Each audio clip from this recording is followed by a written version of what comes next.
حي على الفلاح.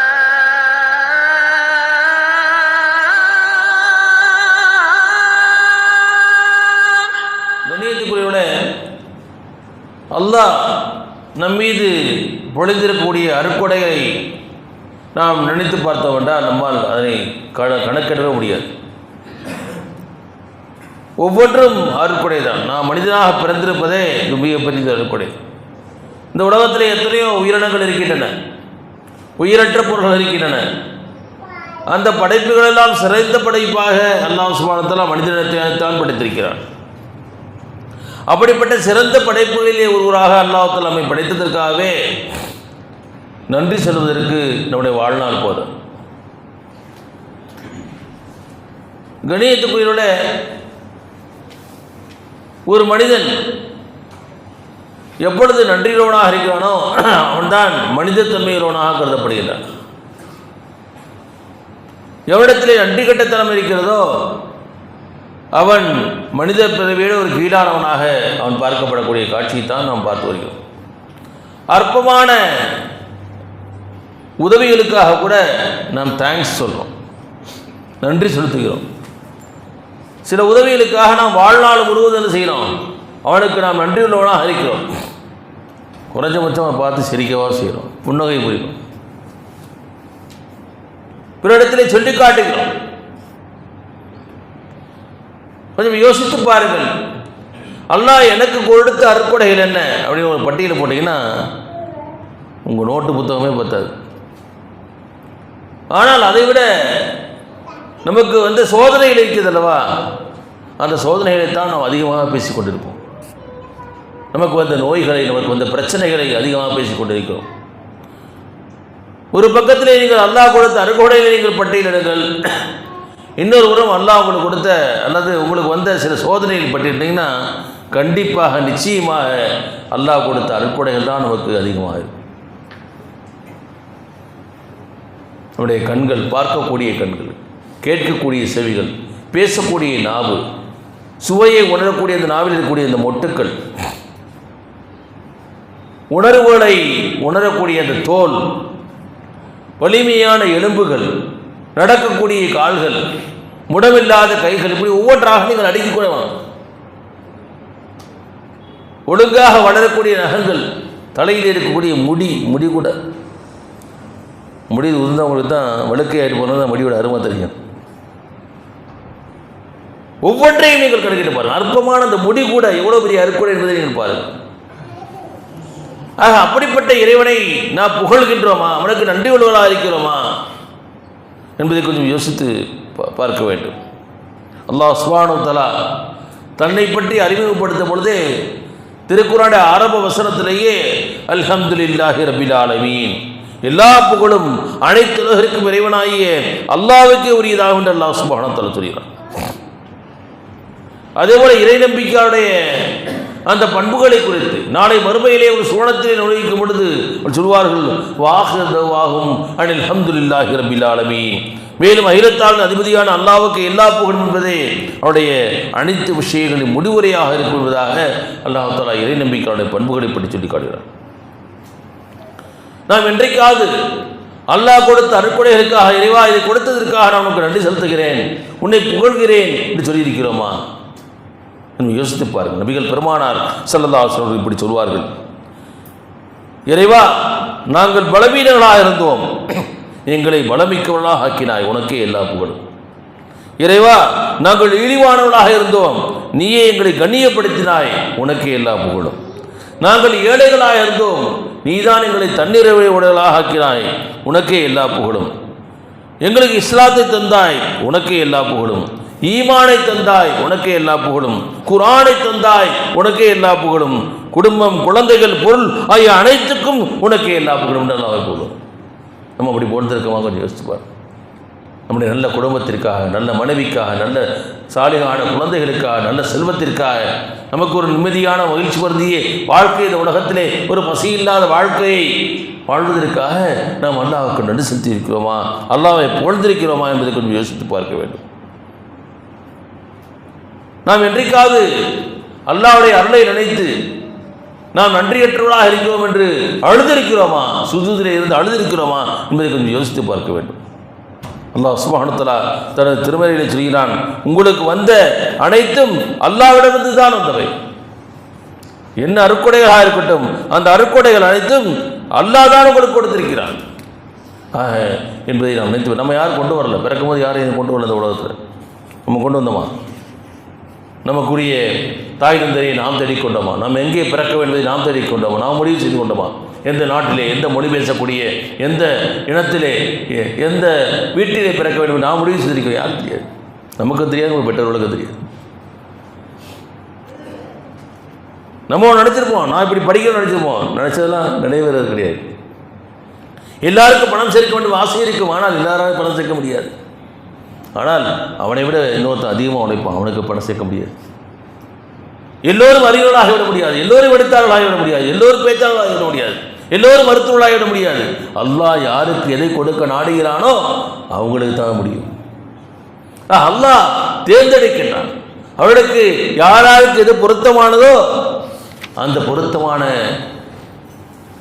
திறமைகளை, ஆற்றல்களை, வளங்களை எல்லாவற்றையும் அல்லாஹ் சுப்ஹானஹு வ தஆலா வழங்குகிறான். கண்ணியத்துக்குரியவர்களே, ஒரு அற்பமான பொருளாக இருந்தாலும் கூட அது இறைவன் கொடுத்தது தான் என்ற எண்ணம் நமக்கு வர வேண்டும். கண்ணியத்துக்குரியவர்களே, நான் உடுத்தக்கூடிய ஆடையை நினைத்து பாருங்கள்.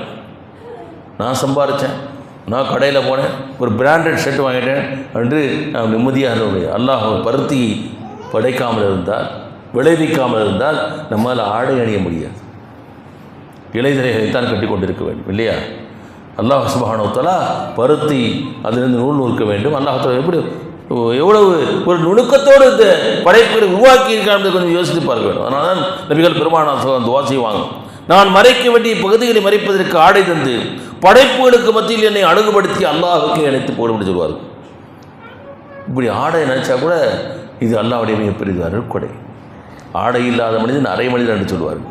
அல்லாஹ் நமக்கு நல்ல ஆடைகளை தந்திருக்கிறான். நான் உண்ணக்கூடிய உணவை நான் பார்த்துருக்கிறோமா? நான் சம்பாதிக்கிறாங்க, ஸ்விக்கியில் ஜொமேட்டோவில் ஆர்டர் போட்டால் வீட்டுக்கு வந்துடுது, இல்லையா? நான் உண்ணக்கூடிய உணவைத்தான் பார்க்கிறோம். ஆனால் அந்த உணவு எந்த மூலப்பொருள்லேருந்து வந்தது? ஆர்டிஃபிஷியலாக உணவு சமைக்க முடியாது, உருவாக்க முடியுமா? ஆர்டிஃபிஷியல் பிரியாணி செய்ய முடியாது. பார்த்துட்டு வேணால் இருக்கலாம், ஷோ கேஸ் வேணால் வைக்கலாம், இல்லையா? ஆனால் ஒரிஜினலான உணவை நீங்கள் உண்ண வேண்டும் என்றால் அல்லாஹ் விளைவித்த பொருள்களை கொண்டு தான் நீங்கள் என்ன செய்யணும்? நீங்கள் உணவை உண்ண முடியும். கண்ணியத்துக்குள்ளே அல்லாஹ் சுப்ஹானஹு வ தஆலா தனது திருமறையை வினா எழுப்புகிறான். அதாவது அல்லாஹ் என்ன சொல்கிறான்னா, அஃபரைத்தும் மா தஹ்ருஸூன் அன்தும் தஸரஊனஹு அம் நஹ்னு ஸாரிஊன் லவ் நஷாஉ லஜஅல்னாஹு உதாவன் ஃபதல்தும் தஃபக்கஹூன் இன்னா லமுக்ரமூன் பல் நஹ்னு மஹ்ரூமூன். நீங்கள் விதைக்கின்றது விதையை பற்றி எப்போதாவது நீங்கள் சிந்தித்ததுண்டா? இதன் மூலம் பயிர்களை நீங்கள் விளைவிக்கிறீர்களா அல்லது நாம் விளைவிக்கின்றோமா? நாம் நாடினால் இவற்றை பதர்களாய் ஆக்கிவிட்டிருப்போம். அப்போது நீங்கள் புலம்பிக் கொண்டிருப்பீர்கள், அனைத்தும் தண்டமாகிவிட்டதே, நாம் பெரும் துப்பாக்கிவான்களாக ஆகிவிட்டோம் என்று நீங்கள் புலம்பிக் கொண்டிருப்பீர்கள். ஆக அல்லாஹ் சுப்ஹானஹு வ தஆலா இந்த பூமியிலே நெற்களை, கோதுமையை, அந்த தானியங்களை விளைவிக்கவில்லை என்றால் இந்த மனித உணவகத்திலே எந்த உயிரினமும் சாப்பிட முடியாது. நீங்கள் எந்த உணவு எடுத்துக்கோங்க, எல்லாமே இயற்கையாக விளைஞ்சு தான். நம்ம என்ன சில ஃப்ளேவர்ஸை கொண்டு பண்ணி வெரைட்டியாக சமைச்சு வேணால் சாப்பிட்லாம், செயற்கையாக உருவாக்க முடியாது. செயற்கையாக உருவாக்க முடியாது. எந்த உணவுப் பொருளாக இருக்கு, செயற்கையாக மாத்திரை தான் உருவாக்கலாம். அதுக்கும் கூட மூலப்பொருள் நல்லா தான் படைச்சிருக்கான், கெமிக்கல்ஸ் நல்லா தான் படைச்சிருக்கலாம். கண்ணியத்துக்குரியவளே, அல்லாஹ் தஆலா இங்கே கேட்கிறான். அதனால தான் நபிகள் பெருமானார் ஸல்லல்லாஹு அலைஹி வஸல்லம் துஆ செஞ்சார், அல்ஹம்துலில்லாஹி அல்லதி அத்தமனா வஸகானா வஜஅலனா மினல் முஸ்லிமீன். இறைவா, எங்களுக்கு நீயே அந்த உணவு எந்தவித சக்தியும் ஆற்றலும் இன்றி எங்களுக்கு உணவளித்த அந்த அல்லாஹ்வுக்கே எல்லா புகழும், எங்களை முஸ்லிம்களாக ஆக்கியருள்வாய் என்று துஆ செய்வார். நான் பருகக்கூடிய தண்ணீரை நினைத்து பாருங்கள். தண்ணியை உற்பத்தி செய்ய முடியுமா? என்னென்னத்தையும் மனுஷன் உற்பத்தி செய்யலாம், செய்யலாம். நம்ம சயின்ஸில் படிச்சிருப்போம், வாட்டருங்கிறது என்ன, H2O தான். 2 பங்கு ஹைட்ரஜனும் 1 பங்கு ஆக்சிஜனும் சேர்ந்தது தான் ஹைட்ரஜன். அது வாட்டர், தண்ணீர் காற்றுல இருக்குது. ஆனால் அது ப்ராசஸ் அவ்வளோ சாதாரண விஷயமா? கொஞ்சம் யோசித்து பாருங்கள். இந்த உலகத்திலே 3/2 பங்கு தண்ணீர் தான் இருக்கிறது. அதோட ஒரு பக்கம் கூட நம்ம கம்மி தான். 20+% தான் இருக்குது லேண்ட் இருக்குது. எங்கே பார்த்தாலும் தண்ணீர். அதில் பெரும்பகுதி தண்ணீர் கடல் நீர், உப்பு தண்ணீர். நம்ம என்ன செய்ய முடியாது, அதை குடிக்க முடியாது. அவ்வளோ உவர்ப்பாக அவ்வளோ உப்புத்தன்மையாக இருக்கும். அல்லாஹ் தஆலா வினா எழுப்புகிறான், நீங்கள் பருகக்கூடிய இந்த நீரை குறித்து நீங்கள் எப்போதாவது சிந்தித்திருக்கிறீர்களா? அப்பரைத்து மா அல்லது தஷரபூன் அன்தும் அன்சல்தபூஹு மினல் முஸ்னி அம் நஹ்னு முன்சிலூன் லவ் நஷாஉ ஜஅல்நாஹு உஜாஜன் ஃபலௌலா தஷ்குரூன். நீங்கள் இந்த பருகும் இந்த நீரை நீங்கள் எப்போதாவது கண்டிருந்து பார்த்துருக்கிறீர்களா? நம்ம டெய்லி பார்த்து தானே இருக்கிறோம் இல்லையா? நல்லா கேட்குறோம், என்ன பார்க்குறேன், சிந்திக்கிறீங்களான்னு கேட்குறோம். மேகத்திலிருந்து இதை நீங்கள் பொழியை செய்தீர்களா அல்லது அதனை பொழியை செய்தது நாமா? நாம் நாடினால் இதனை ஓர்ப்பு நீராக்கப்பட்டிருப்போம். அப்படி இருக்க நீங்கள் ஏன் நன்றி செலுத்துவதில்லை? கண்ணியத்துக்குரியோட தண்ணி குடிக்கும் போதெல்லாம் அல்லாவுடைய ஞாபகம் வரணும். தண்ணி குடிக்கும் போதெல்லாம் அல்லாவுடைய ஞாபகம் வரணும். ரசூலுல்லாஹி ஸல்லல்லாஹு அலைஹி வஸல்லம் அவர்கள் தண்ணி குடித்தா கூட இப்படி துவா செய்வாங்கண்ணா, எங்களது பாவத்தின் காரணத்தால் இந்த தண்ணீரை உப்பு நீராக மாற்றாமல் தனது கருணையால் இதனை நல்ல நீராக மாற்றி அல்லாஹ்வுக்கு எல்லா போதும். கொஞ்சம் யோசித்து பாருங்கள், பெய்கிற மழையெல்லாம் உப்பு தண்ணியாக பெஞ்சுன்னா இந்த உலகத்தில் உயிர் வாழ முடியாது. நல்ல தண்ணீர் கிடைக்கவில்லை என்றால் இன்றைக்கி நம்ம என்னைக்காவது ஒரு 20 வருஷத்துக்கு முன்னாடி கேட்டு பாருங்கள், தண்ணியை காசு கொடுத்து வாங்கினா சிரிப்பாங்க, அட போங்க இல்லையா? தண்ணியை போய் யாராவது காசு கொடுத்து வாங்கணும். இன்றைக்கி எல்லோரும் காசு கொடுத்து வாங்குறோம். 3ஆம் உலகப் போர் ஒன்று உலகத்தில் நடைபெற்றது என்றால் அது தண்ணீருக்காகத்தான் இருக்கும் என்று சொல்கிறார்கள் அறிஞர்கள். அந்தளவுக்கு வாட்டர் ஸ்கேர்சிட்டி. தென்னாப்பிரிக்க தலைநகரம் டப்ளினில் குடிப்பதற்கு தண்ணீரற்ற நகரமாக மாறிவிட்டது. அதனால் ரேஷனில் தண்ணி கொடுக்குறாங்க. வாரத்துக்கு ஒரு நாள் தான் தண்ணி. யாரும் டெய்லி குடிக்கக்கூடாது, வாரத்துக்கு ஒரு நாள் தான் குடிக்கணும். ஒரு ஆளுக்கு ஒரு நாளைக்கு இது ரேஷன் கொடுக்குறாங்க. ஒரு நாளைக்கு ஒரு 100 லிட்டர் 200 லிட்டர் அவ்வளோதான் ஒரு நாளைக்கு. இதை தான் நீங்கள் பயன்படுத்தணும். அல்லாஹ்வுடைய நம்ம போனால் அந்த தண்ணியை எப்படி பயன்படுத்த கொஞ்சம் யோசிச்சு பாருங்கள். அதனால் ரசூலுல்லாஹ் சொன்னாங்க, நீங்கள் ஆற்றங்கரையிலே இருந்து ஒளி செய்தாலும் கூட நீங்கள் தண்ணீரை வீணடித்து விடாதீர்கள். ரசூலுல்லாஹ் சஹாபாக்கள், யார் ரசூலுல்லாஹ் இதுக்கு மட்டும் இதுக்கு கூட அல்லாஹ் கேள்வி கேட்பான். தண்ணீர் ஒரு அருட்கொடை, அதை நீங்கள் அளவுக்கு மீறி செலவு செய்தால் அதற்கும் நீங்கள் என்ன செய்யணும், பதில் சொல்லணும். அது குறித்தும் அல்லாஹ் கேள்வி கேட்பான். சென்னை வாசிகளுக்கு தண்ணீர் பஞ்சம் ஒன்றும் புதிதல்ல. இப்போ அல்லாஹ்வுடைய மிகப்பெரிய கருணையினால் இதை மழை பொழிந்து கொண்டு இருக்கிறது. நம்ம அந்த பிரச்சனையெல்லாம் இல்லாமல் செஞ்சிட்ருக்கோம், ஓட்டிகிட்ருக்கோம். மழை வரலைன்னா வாட்டர் கேன் வாட்டர் கூட கிடையாது. ஏன்னா கேன் யாரும் வாட்டர் ப்ரொடக்ஷன் பண்ணுறதில்லை. இருக்கிற தண்ணி சுத்தம் பற்றி நமக்கு தராங்க அவ்வளோ. மிகப்பெரிய இது அறுக்கொடை கண்ணியத்துக்குரிய சூழல். தண்ணீர் தாகம்னா நீங்கள் பாலைவன வாசிகள்கிட்ட கேட்டு பாருங்கள், அவங்களுக்கு தண்ணீரோட அருமை தெரியும். தண்ணீர் கிடைக்காம உயிரோட்டவர்கள் இருப்பார்கள். கலீஃபா ஹாரூன் ரஷீத் ஒரு மிகப்பெரிய புகழ்பெற்ற கலீஃபா. அவர் தன்னுடைய ஆஸ்தான குரு இப்னு சம்மாக் என்பவரை பார்க்கறதா போகிறாரு. இப்போ எனக்கு ஏதாவது ஒரு அறிவுரை கூறுங்கள் அப்படின்னு சொல்லிட்டு தன்னுடைய ஆசிரியை பார்த்து கேட்குறாரு. அப்போ இப்னு சம்மாக் ரஹ்மத்துல்லாஹி சொல்கிறாங்க, ஒரு கோடை இருந்துச்சு, ஒரு கப்பு இருந்துச்சு. அமீருல் முஃமினீனே, இந்த கவலை ஒரு கோடை தண்ணி கிடைக்கலன்னா நீங்கள் என்ன செய்வீங்க? தாகமாக இருக்குது, ஒரு கோடை தண்ணி கூட உங்களுக்கு கிடைக்கலன்னு என்ன செய்வீங்க அப்படி சொன்னார். என் ஆட்சியில் பாதியை கொடுத்தா அதை என்ன செய்வேன், நான் தண்ணி வாங்கி குடிப்பேன். மீண்டும் ஒரு கேள்வியை கேட்டார், நீங்கள் தண்ணீரை கொடுக்கிறீர்கள், சிறுநீர் வரலை, யூரின் வரலை, நீங்கள் என்ன செய்வீங்க? என் ஆட்சியில் மீதி பாதியை கொடுத்தா என்ன செய்வேன், அதுக்கு ஏதாவது செய்யும். அப்போ சொன்னார் அமீருல் முஃமினீன், ஒரு குவளை தண்ணீருக்கு ஈடாகாத உமது ஆட்சி ஒரு ஆட்சியா? அல்லாஹ்வை நீங்கள் வஞ்சிக் கொள்ளுங்க சொன்னார். இதுதான் நம்ம லைஃப். நீ கிட்னி டயாலிசிஸ் செய்யக்கூடிய பேஷண்ட்ஸை போய் பாருங்கள். அந்த ஹாஸ்பிட்டல் அவங்க படக்கூடிய அவஸ்தை. வாழ்நாள் போது ஒரு இன்ஸ்ட்ருமெண்ட் உடம்புல கையிலையோ காலையோ எங்கே மாட்டிருக்கணும். கொஞ்சம் பாருங்கள், போய் ஹாஸ்பிட்டல்ஸை போய் பாருங்கள். அல்லாஹ்வுக்கு நாம் எவ்வளோ நன்றி செலுத்த வேண்டும் கண்ணியத்துக்குரிய சூழலை புரியவில்லை. ஆனால் நாம் எப்படி இருக்கிறோமோ எல்லாமே நம்மளே கொண்டு வந்துட்டோமா இருப்பாது. எல்லாம் என்னால் தான் கிடைத்தது என்பதாக பாரு. ஏதோ பரம்பரையாக எனக்கு இதெல்லாம் வந்துருச்சுன்னு சொல்லி நாம் இருமாந்திருக்கிறோம். ஆனால் அல்லாஹ் நாடிவிட்டான். அதை பார்க்குறோம். அமெரிக்காவில் ஏற்பட்ட தீ, அது அல்லாஹ்வுடைய அதாபா நமக்கு தெரியாது, அது ஒரு விஷயம். ஆனால் ஒரே சில நிமிடங்களிலே, சில வினாடிகளிலே, சில மணித்துளியிலே மிகப்பெரிய பில்லியனர்கள் ட்ரில்லியனர்கள்லாம் நடுத்திருக்கு வந்துட்டாங்க. அத்தனை சொத்துக்களும் நாசமாகி விட்டன. 100 கோடி ரூபாய் 500 கோடி ரூபாய் கட்டிய பங்களாக்கள் எல்லாம் கனப்பொழுதில் அவர் கண் முன்னாடி இருந்து சாம்பலாக்கூடிய காட்சியை பார்த்தார். மனிதனுடைய நிலைமை அவ்வளோதான். இதெல்லாம் பயமுறுத்துவதற்காக அல்ல. நாம் இறைவனுடைய படைப்புகளே அற்பமானவர்கள். நாம் சிறந்த படைப்புகளாக எப்பொழுது மாறுவோம் தெரியுமா? அந்த இறைவனுடைய அருட்கொடைகளுக்கு நாம் எப்பொழுது நன்றி செலுத்தி வாடுகிறோமோ அப்பொழுதுதான் இறைவனுடைய கருணை நமக்கு கிடைக்கும், இறைவனுடைய அருள் நமக்கு கிடைக்கும், இறைவனுடைய உதவி நமக்கு கிடைக்கும். கண்ணியத்துக்குரியதோடு ஆக அல்லாஹ் சுப்ஹானஹு வ தஆலா நமக்கு சொல்லி காட்டுகிறான், நீங்கள் இறைவனுக்கு நீங்கள் நன்றி செலுத்துங்கள். நான் ஏற்கனவே ஓதி காட்டிய அந்த சூரா லுக்மானுடைய வசனத்திலே அல்லாஹ் சொல்கிறான், உலகத் ஆத்தைனா லுக்மான ஹிக்மத்த அனிஷ்குருல் இல்லா வமன் யஷ்குரு ஃபஇன்னமா யஷ்குரு லினஃப்ஸி வமன் கஃபர ஃபஇன்னல்லாஹ கனியுன் ஹமீத். நாம் லுக்மானுக்கு ஞானத்தை வழங்கி இருந்தோம், நீர் அல்லாஹுக்கு நன்றி செலுத்துவீராக. யாரேனும் நன்றி செலுத்தினால் அவர் செலுத்தும் நன்றி அவருக்கே பயன் அளிக்கும். நம்ம தேங்க்ஸ் சொல்கிறதுனால, நம்ம அல்லாஹ் கொண்டதுனால அல்லாஹுக்கு ஏதாவது நம்ம கூடிருமா? அல்லாஹ் உஸ்மத், அவன் எந்த விதமான தேவையும் மற்றவன். மாறா அல்லாஹ் சொல்கிறான், நீங்கள் நன்றி செலுத்தினா அது உனக்கு தான் நல்லது. நீ தேங்க்ஃபுல் அடியானா இருந்தால் அது உனக்குத்தான் நல்லது என்பதாக அல்லாஹ் தஆலா சொல்கிறான். யாரையும் நன்றி கொன்றால் உண்மையில் அல்லாஹ் தேவைகளற்றவனாகவும் தனக்குத்தானே புகழுக்குரியவனாக இருக்கிறான் என்று அல்லாஹ் சுப்ஹானஹு வ தஆலா சொல்லி காட்டுகிறான். கண்ணியத்துக்குரியதோடு இன்னும் சொல்கிறான் அல்லாஹ் சுப்ஹானஹு வ தஆலா, வமன் யக்தரிப் ஹஸனத்தைன் நஸீத் லஹு ஃபீஹா ஹுஸ்னா இன்னல்லாஹ கஃபூருன் ஷகூர். ஒருவர் ஏதேனும் நன்மை செய்வராயில் நாம் அவருக்காக அந்த நன்மையுடன் இன்னும் பல நன்மைகளை அதிகமாக்கி கொடுப்போம். சின்னமாக அல்லாஹ் மிகவும் கொள்ளை பொறுப்பவனாகவும் மதிப்பவனாகவும் இருக்கின்றான் என்பதாக அல்லாஹ் தஆலா இன்னும் சொல்கிறான். அல்லாஹ் சுப்ஹானஹு வ தஆலா, வைதாதன ரப்புக்கும் லயின் ஷக்கர்தும் லஅஸீதன்னக்கும் வலயின் கஃபர்தும் இன் அஸாபி லஷதீத்.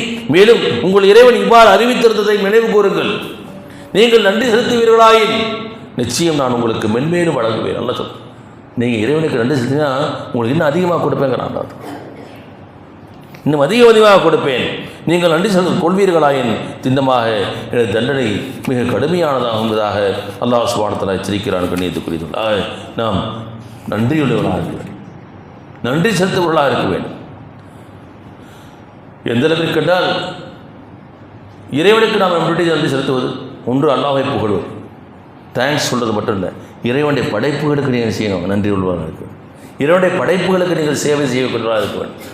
ஒரு அற்பமான நன்மையாக கூட இருக்கலாம், அந்த நன்மையின் மூலமாக இறைவனுக்கு நன்றி செலுத்துவாங்க. அல்லாஹ் உங்களுக்கு கொடுத்த அருட்கொடையை மற்றவங்களுக்கு கொடுக்கணும். ஃபம்மா மன் நாத்தா வத்தகா வஸத்தக பில் ஹுஸ்னா ஃபஸனுயஸ்ஸிருஹு லில் யுஸ்ரா. யார் பிறருக்கு கொடுக்கிறார், நம்ம என்ன செய்வோம், பணத்தை செலவழிக்கிறார் மட்டும் இல்லை, அவர்கிட்ட பேச்சாற்றல் இருக்கலாம், எழுத்தாற்றல் இருக்கலாம், அறிஞனாக இருக்கலாம், அல்லது நல்ல ஆலோசகராக இருக்கலாம், நல்ல கவுன்சிலராக இருக்கலாம். உங்களுக்கு என்னென்ன திறமைகள், என்னென்ன ஆற்றல்கள் இருக்கிறதோ, என்னென்ன வளங்கள் இருக்கிறதோ, அல்லாஹ் சுப்ஹானஹு வ தஆலா உங்களுக்கு என்னென்ன அருட்கொடைகளை எல்லாம் கொடுத்திருக்கிறானோ அத்தனையும் மக்களுக்கு பயன்படக்கூடியதாக மாறும். உங்களை சிறந்தவர் மக்களுக்கு உதவி செய்வோர் தான் என்பதாக நபிகள் பெருமானார் ஸல்லல்லாஹு அலைஹி வஸல்லம் வேதனை தரும் பொருள்களை பாதையை நீக்கினால், தாகித்தவருக்கு தண்ணீர் புகட்டினால், முதியோருக்கு உதவி செய்தால், பாதை தெரியாதவருக்கு பாதை காண்பித்து கொடுத்தால், இவையெல்லாம் அறம் என்று சொன்னார்கள் நபிகள் பெருமானார். இவையெல்லாம் சதக்கா என்று சொன்னார்கள் நபிகள் பெருமானார். சில நேரங்களிலே நாம் நினைக்கிறோம், இப்படிப்பட்ட அற்பமான செயல்கள் கூட நம்மை நரகப்படுத்தி பாதுகாத்து விடும் இன்ஷா அல்லாஹ். ஆனால் ஒரே ஒரு கண்டிஷன், இஹ்லாஸாக செஞ்சுருக்கணும், அல்லாஹ்வுக்காக செஞ்சுருக்கணும், மக்களுக்காக செய்யக்கூடாது. ரசூலுல்லாஹ் சொன்னாங்க இல்லையா, பேரித்தம்பழத்தின் ஒரு சிறு துண்டை கொண்டாவது நரகத்தில் நீங்கள் பாதுகாத்து கொள்ளுங்கள்.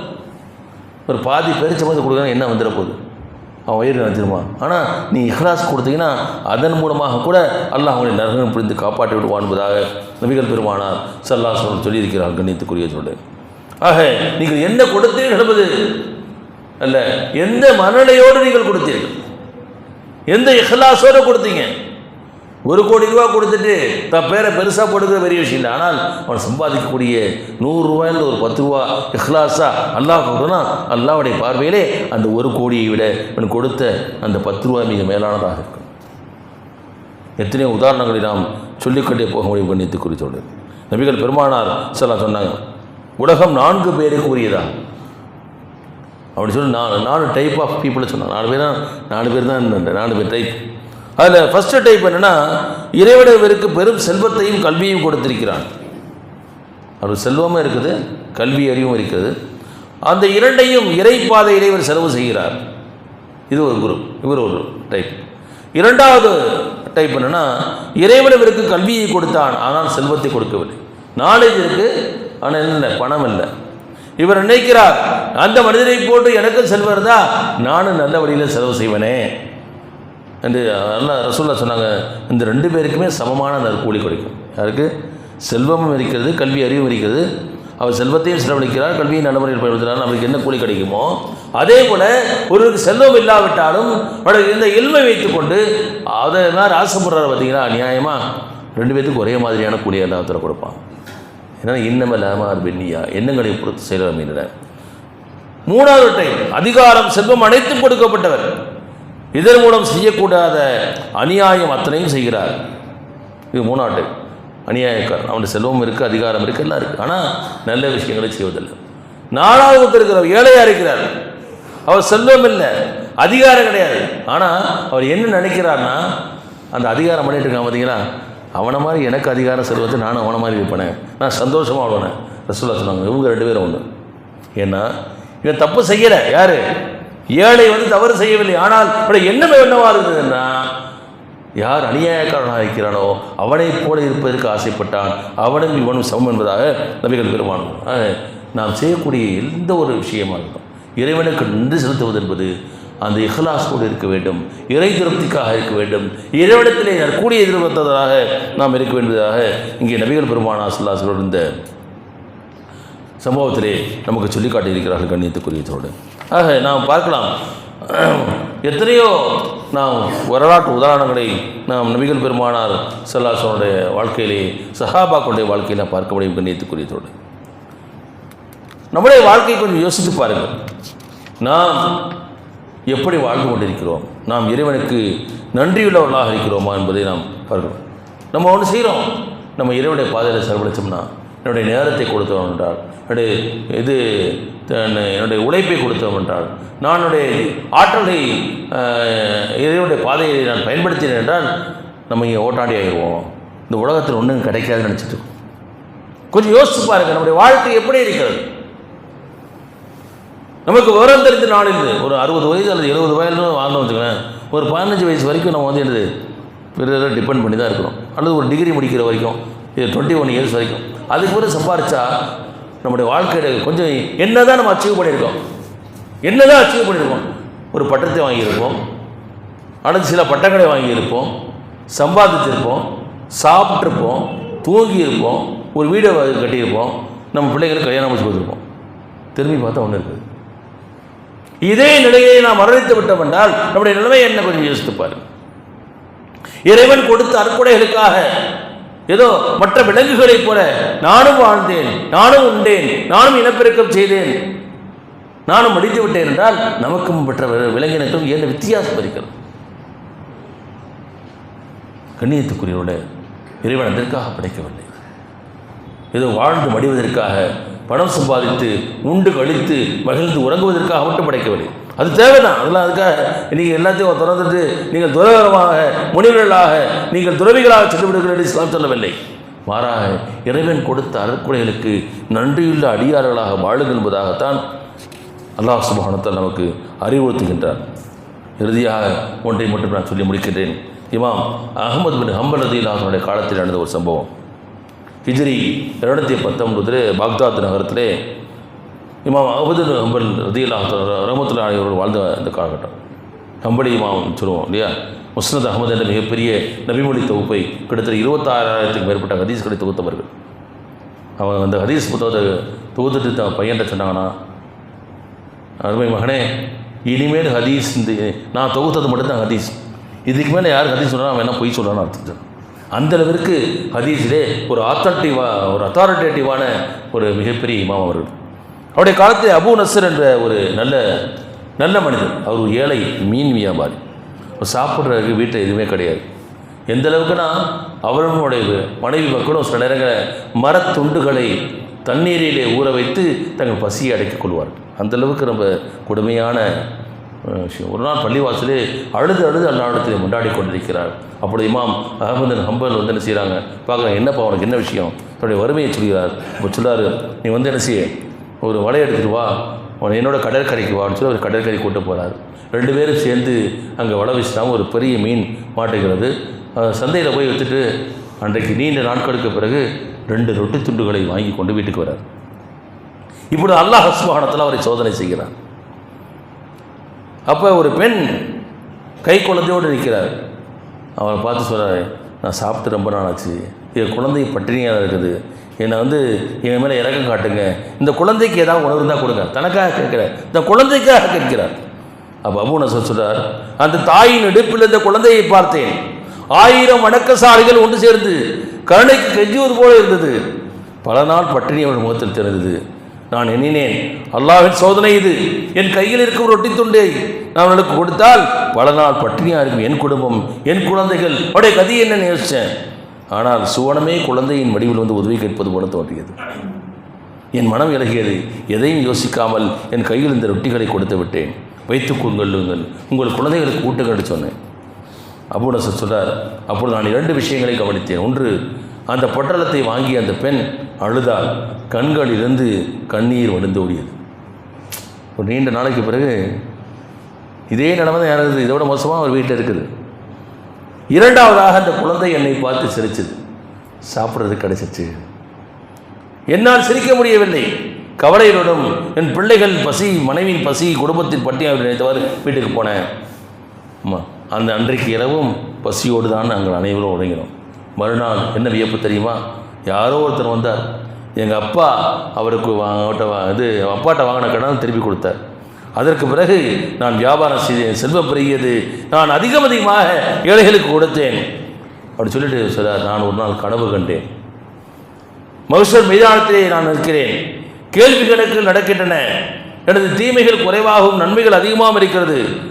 என்ன சந்தோஷம். ஆனால் கூட நன்மையின் தட்டு கனமாகலை, நன்மைகள் அதிகமாக இருக்கு. என்னுடைய நற்செயல்கள் அனைத்து வீணாகி இருந்தன. பெருமை, பகட்டு, புகழ்ச்சி ஆகியவற்றின் காரணத்தால் வீணாகிவிட்டன. அனைத்தையும் இழந்தனையின் நரகை நோக்கி நான் எடுத்துச் செல்லப்படக்கூடிய நிலையிலே வந்து துர்ப்பாக்கியமான நிலையில் நான் இருக்கிறேன். அப்போது ஒரு மடக்கு என்னிடத்திலே வானவர் கேட்டார், வேறு ஏதாவது நல்ல செய்தி இருக்குதான்னு கேட்குறார் மற்றவங்க. அப்போ சொன்னால் இன்னொருத்தர் சொல்கிறார், ஆமாம் 2 ரொட்டி துண்டு இருக்கின்றார், 2 ரொட்டி துண்டு இருக்குன்னு சொன்னார். அந்த 2 ரொட்டி துண்டுனால என்ன நன்மை கிடைச்சிட போகுதுன்னு நான் நினச்சேன். ஆனால் தராசிலே வைக்கப்பட்ட பொழுது நன்மை தட்டும் தீமையின் தட்டும் சமமாகிவிட்டது. ஆனால் இன்னும் சுவனம் செல்ல முடியாது. நன்மை தட்டு கணக்கணும். நன்மை தீமை சமமாக இருந்தால் கூட என்ன செய்ய முடியாது. அவங்களாம் அஸ்ஸாபுல் அஹ்ராஃப் 2க்கு நடுவில் நிற்க வைக்கப்படுவாங்க. அதாவது மதில் மேலே நிற்கக்கூடிய பூனை மாதிரி தான், இந்த பக்கமாக அந்த பக்கமாக தெரியாது. மீண்டும் ஒரு மாணவர் கேட்டார், வேறு ஏதாவது இருக்குதா? அப்போ வேகமாக தொலைவிலிருந்து ஒரு மாணவர் ஓடி வருகிறார். ஆம், ஒரு குழந்தையின் சிரிப்பு இருக்கிறது.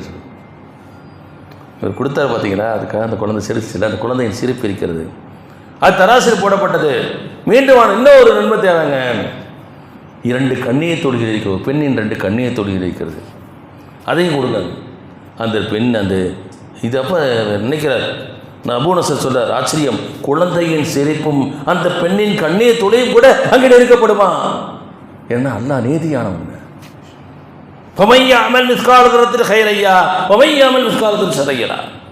நீங்கள் அணுவளவை அணு சொன்னான், அணுவை பார்க்க முடியுமா? மைக்ரோஸ்கோப்போட பார்க்க முடியாது. கடுகு சொல்லுவோம், இல்லை என்ன மணல் சொல்லுவோம், மணல். ஆனால் அணு என்பது அதை விட பல மில்லியன் கணக்கில் நுணுக்கமானது. நீங்கள் அணுவளவேலும் நன்மை செய்திருந்தாலும் அதற்கான கூடி கொடுக்கப்படும், அணுவளவும் தீமை செய்தாலும் அதற்கான விளைவு நீங்கள் கண்டுபிடி சொல்றார். குழந்தையின் சிரிப்பும் கண்ணீர் துளிகளும் குறைவாக நிற்கப்படுகிறது, நெருக்கப்பட்டது. அங்கே நன்மை தட்டு கணக்கு திறக்கப்பட்டது.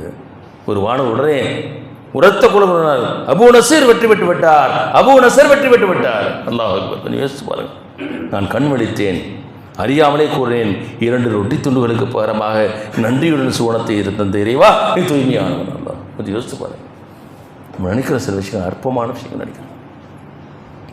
அல்லாஹ் சுப்ஹானஹு வ தஆலா எந்த காரியத்தை கொண்டு நம்மை நரகத்திலே போடுவான், எந்த காரியத்தை கொண்டு சுவனத்திலே போடுவான், முடிந்தவரை நன்மைகளை செய்வோம், இஹ்லாஸோடு செய்வோம், அற்பமான விஷயமாக இருந்தால் கூட அதை இஹ்லாஸோடு இறை திருப்திக்காக இறைவிடத்திலே கூடிய செய்வோம். அந்த அபூ நஸருக்கு கிடைத்தது போல நமக்கும் இன்ஷா அல்லாஹ் என்ன செய்யலாம், சுவனம் கிடைக்கலாம். ஒரே கண்டிஷன், நாம் நன்றியுள்ள அடியாளாக மாற வேண்டும். அந்த அல்லாஹ் சுப்ஹானஹு வ தஆலா உங்களையும் என்னையும் நம்முடைய குடும்பத்தினரையும் அப்படிப்பட்ட நன்றியுள்ள அடியார்களாக, இறைவனுக்கு வாய்மையாக நன்றி செலுத்தக்கூடியவர்களாக, நம் வாழ்நாள் முழுவதும் இறைவனுக்கும் இறைத்துவருக்கும் கீழ்ப்பிடித்து வாழக்கூடிய மக்களாக நம் அனைவரும் ஆக்கியல்வானாக.